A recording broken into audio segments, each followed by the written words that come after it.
how do you know when you are on the right path? You- And what dream okay. belongs to you, or what husband belongs to you, or what job belongs to you? You know you're on the right path. Here's your clue. You're not put in a position to betray yourself. You don't betray yourself anymore. You're not put in a position where you feel like you have to negotiate your sense of integrity, which is an act of betrayal.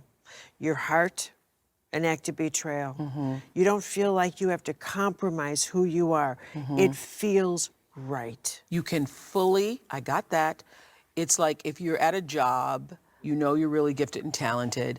People are not paying you for what you value yourself to be. You come into work every day feeling like I'm really not valued. I'm not being respected for what I do, or my boss is unkind, or whatever the situation might be. There's an unease That's right. with you. That's right. Yeah.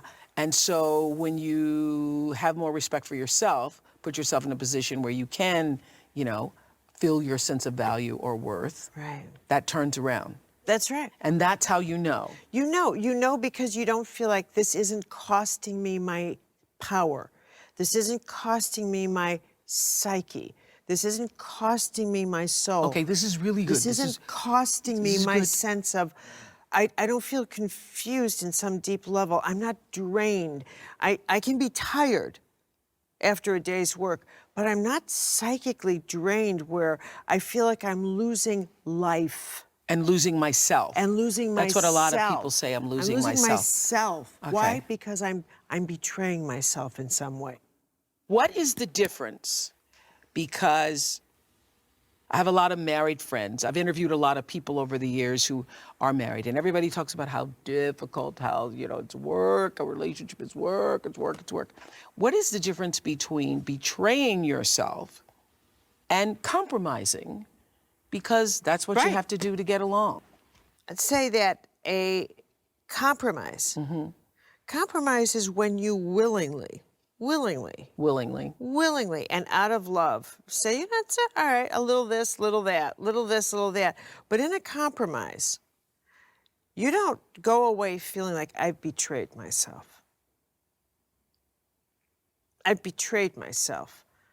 I've allowed myself, I've put poison in my mouth here.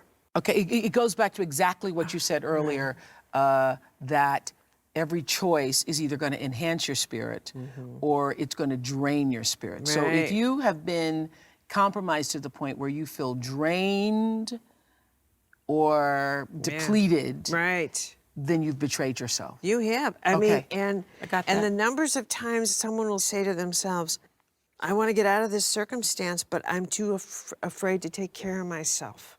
So I will lie about how happy I am in this marriage. I will put up a front. I will lie about this. But they're betraying everything that's in their heart. They're betraying everything.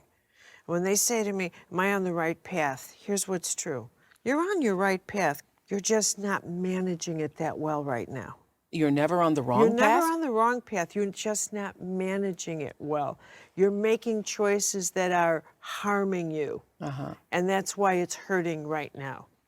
You're making unwise choices, and your intuition is trying to tell you that. You're making unwise choices, including the path that you're on right now. And the way you're managing the path you're on, and it's harming you. Okay. And when your life path begins to harm you, then we have to sit back and say, you've taken a detour. I just had an aha listening to you. I love it when that happens to me.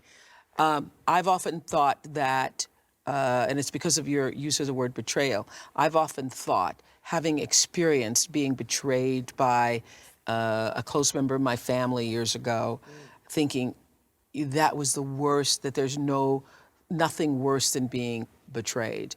And just hearing you talk about it today, I think there's nothing worse than betraying yourself. That the worst, most ultimate betrayal is the betrayal to yourself. You're right.